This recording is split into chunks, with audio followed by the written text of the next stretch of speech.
tant que serviteur de Dieu, prophète aussi, vous êtes évangéliste, mais vous avez aussi le don de la prophétie. Comment détecter le vrai prophétie et les fausses prophéties?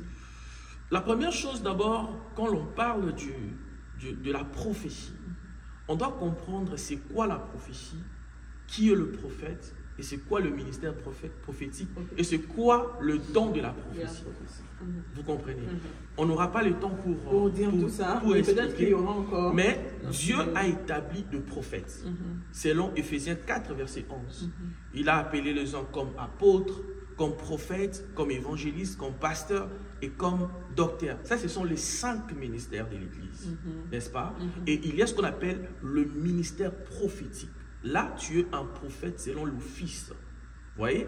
Mais il y a aussi une autre dimension qu'on appelle le don de la prophétie. Tu n'es pas prophète, mais selon Corinthiens 12, 13, 14, ou bien disons on parle de Corinthiens 14, parlons de Corinthiens 14.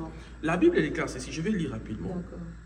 Corinthiens 14, la Bible déclare, recherchez la charité, aspirez au don de l'esprit, ou au don spirituel, mais surtout à celui de la prophétie. Surtout. La Bible insiste, surtout celui de la prophétie. Là, il dit le don.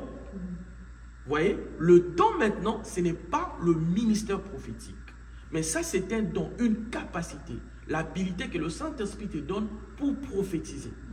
Là maintenant, tout chrétien peut rechercher les dons de la prophétie. Et Dieu peut vous donner ces dons-là de la prophétie, selon Corinthiens 14. Et donc le don, ça se communique aussi, le don de la prophétie. Oui, je vais expliquer, parce que le don peut se communiquer, mais ce n'est pas celui qui a les dons. C'est-à-dire, la plupart de fois, c'est plus le prophète, ceux qui ont la capacité d'être un prophète, ou celui qui est appelé dans le ministère prophétique, qui peut être impacté par un don. Ok. Vous voyez? C'est-à-dire le prophète. Par exemple, Élie le prophète, il avait la capacité d'impacter Élisée par le ministère prophétique. Il peut faire passer le ministère ou carrément les dons par l'imposition de main, ainsi de suite. Mais ici, lorsque vous désirez les dons de l'Esprit, l'Esprit de Dieu peut te donner les dons. Vous comprenez? Il vous donne les dons de la prophétie. Alors, c'est quoi la prophétie? Celui qui prophétise, au contraire, parle aux hommes, les édifie, les exhorte, les console. Vous savez, lorsque nous prêchons, nous prophétisons. Et la meilleure prophétie, c'est la parole de Dieu. Évidemment, parce que la consolation, l'exhortation, le réconfort, l'édification, c'est ça la prophétie. La prophétie, ce n'est pas dire à une personne, ton nom c'est Jessica. Ou je suis en train de voir un esprit, le Seigneur est en train... Non, c'est aussi une prophétie. Mais de base, la prophétie, c'est l'édification, l'exhortation et la consolation. Exactement. Donc, pour différencier le vrai, il faut que ça aille tout ce que vous avez. Dans la prophétie, on doit trouver l'édification, on doit trouver l'exhortation et on doit trouver la consolation. Mais au-delà de tout, la prophétie aussi consiste à prédire des choses à venir.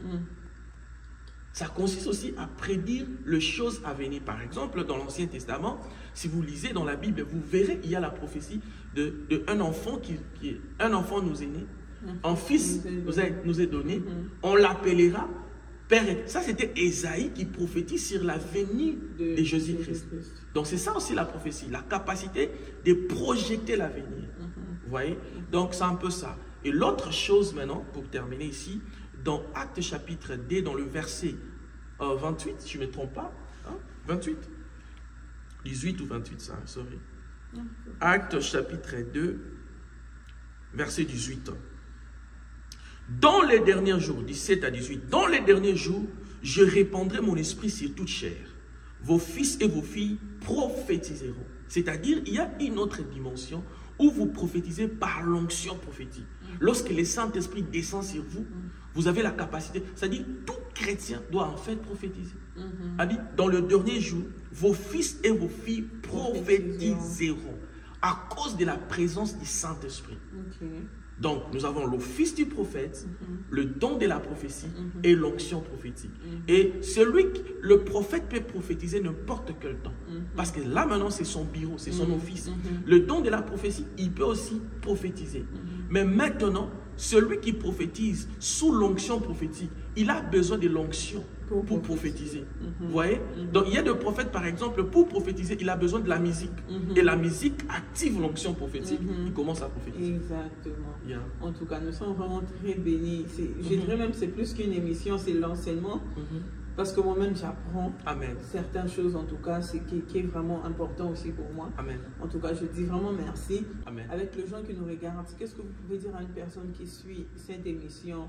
Qu'est-ce que vous pouvez lui dire pour peut-être le motiver ou lui parler, lui donner une parole venant de Dieu pour l'édifier? J'aimerais dire à une personne que la Bible déclare tout passera, mais la parole de Dieu ne passera point, ne passera jamais. Bien-aimé, le salut, c'est tout ce que nous avons besoin. La Bible déclare, répentez-vous, car le royaume de Dieu est proche. Vous savez, on peut tout gagner dans le monde, mais il y a une chose que nous avons besoin, c'est le royaume de Dieu. Voilà pourquoi la parole déclare, cherchez premièrement le royaume de Dieu et sa justice, et tout le reste vous sera donné par-dessus. Et j'aime toujours la Bible dans le livre de Hébreux chapitre 3, dans le verset 7. La Bible déclare, si vous écoutez sa voix, si vous attendez sa voix, si ce n'est pas vos cœurs, n'est-ce pas? Donc, si tu n'as pas encore donné ta vie au Seigneur Jésus-Christ, c'est le moment de le faire. Mais si tu es en Christ, mais tu sais que tu as de l'incapacité, tu ne sais pas vivre selon la parole de Dieu, demande l'aide du Saint-Esprit. Parce que tu ne sauras jamais vaincre le péché avec ta force. C'est le Saint-Esprit qui va te donner cette force pour vaincre le péché, afin que tu aies cette pureté dans ton esprit. Alors que mon Dieu te bénisse, que l'Éternel te bénisse. Si tu as besoin de nous, appelle Maman Jessica et nous aurons le temps de beaucoup parler concernant les choses du royaume de Dieu. Amen.